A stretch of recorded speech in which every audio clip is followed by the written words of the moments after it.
From a very early age, I was really obsessed with language.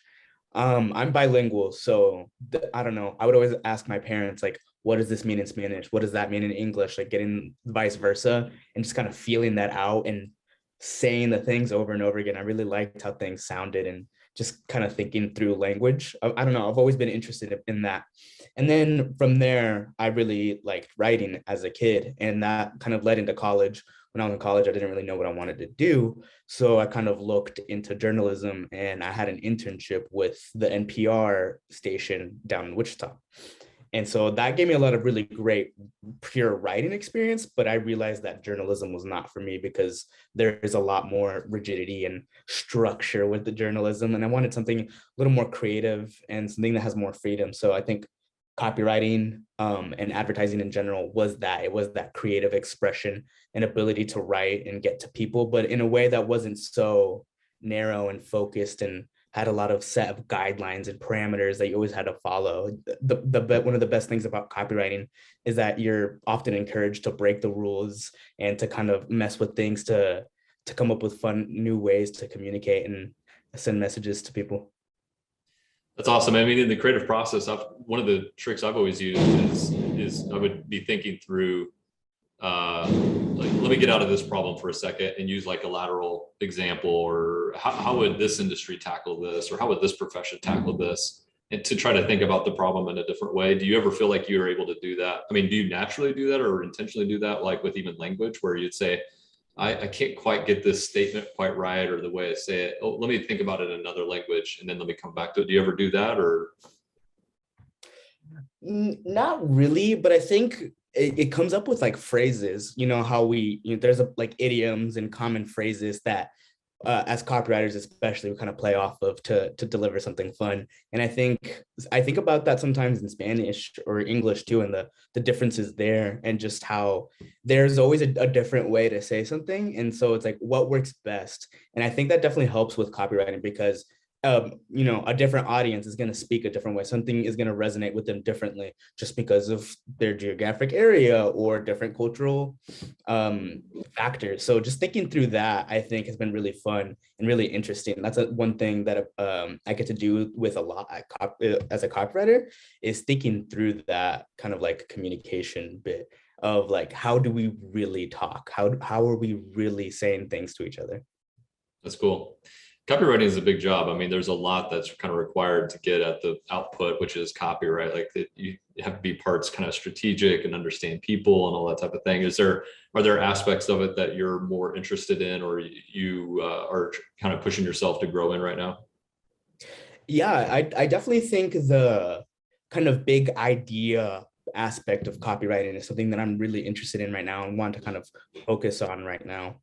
A lot of established copywriters or just creatives in general say think first, write later, design later, whatever it is. Come up with the idea. What's your concept? What's everything going back to? I really love that, and being strategic with copywriting, because it's important to keep in mind context, where you're trying to get a message across, who you're trying to get the message across, and what will resonate. So combining all of that to think of like a really wacky idea or a really serious idea, depending on those things, is really fun and something that I really want to continue kind of honing in on as a copywriter.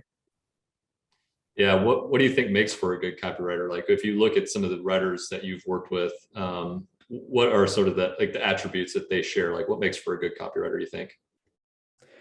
Honestly, one thing that I've picked up on is that copywriters tend to be really funny people. They're usually some of the funniest people in the room. And I think that helps because to be a copywriter, you kind of have to almost find the light in each situation and be able to make fun of it or point out something that's kind of ridiculous. Because that's what we're doing in advertising. We're finding that thing that people aren't really thinking about in a certain way and shining light to that. So I think being funny is a really underrated attribute that a lot of copywriters have, and definitely helps them kind of key in on that insight that someone wasn't really thinking about, or showing you in a way that you had never really considered for a product idea, whatever it is that we're selling. Yeah, not all, but most of the copywriters I've worked with that are really strong are some of the most quick-witted people I know. And it's not everybody's on Twitter, but back when, I don't know, back in kind of the heyday of Twitter, that Yeah. used to be like the go-to source. If we were interviewing a writer, I wanted to see how they wrote whenever there was no rules and they could do whatever they wanted. And sometimes it would really show you like they can't help but write well. Like this is just how they speak and all that. Yeah, definitely. You almost have to think a little differently. You have to be wired a little different sometimes. Yeah. So we were interviewing several people, and one of the questions that people will ask in those interviews is they'll ask the person on our side of the table, hey, why do you work at Native? Why did you choose Native? In those scenarios, I'm sure you've probably had friends ask you the same question, like what would be your answer if asked that question? One thing that I really love about Native is that everything we do is helpful. It's incredibly helpful for our clients, for the people that our clients are reaching. Like it is helpful. We're making an impact with a lot of companies that are right on that cusp, that edge of something bigger and kind of hitting the mainstream. So helping that kind of tick along and get closer feels really great. Like it feels like I'm making a big impact with all of my work, and that's not something you can get everywhere else. It's easy to just kind of like churn out work and just know it'll be out there somewhere. But with Native, it feels like everything that I'm doing is going somewhere that is going to make an impact and that I can feel. I can go around in Kansas City and see some of those things already. And then also a lot of the clients we work with, they are value creators. We talk about that a lot at Native. So knowing that these clients that we work with are truly helping our people and we're helping them get to the people that need them really feels good. I really love that about Native. That's awesome. Well, how do you think we arrived at the kind of helpfulness that we keep talking about and pushing forward? Any ideas of how we got there? I think honestly, Native has a very similar mindset, and that's why Native also feels like we're at that edge, that cusp of something bigger. So that kind of like growth mentality and that aspect to kind of have a chip off the block almost and improve yourself definitely attracts clients that want that. And so because of that, it's just a perfect natural fit. Like we're gonna want to do the same thing, kind of have the same attitude and approach to things. That's cool. Well, you're still fairly newish at Native at this point, right? This is your first year at Native, but have there been client projects or maybe moments together as a team or something that kind of stands out in your mind as like one of the highlights of your time so far?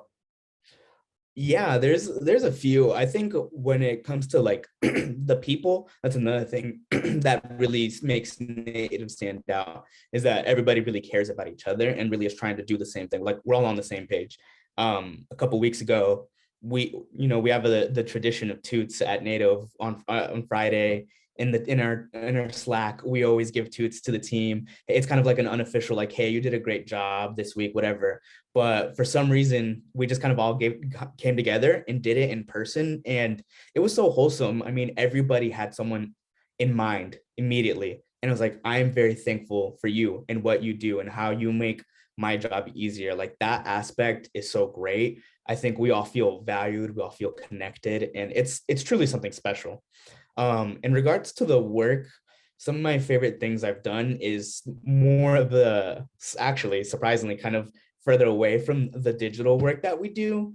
With NBKC, I recently did a bunch of in branch collateral for them, and so getting to almost think about the space and who's going to be at the bank and who's coming through the drive-through and what are we saying, what are we trying to get them to think about, what's the messaging points. That stuff is really fun because I love that intersection of like a physical space and advertising. So getting to work on that kind of thing really was a lot of fun. And I know it was a lot of helpful stuff that NBKC got from us.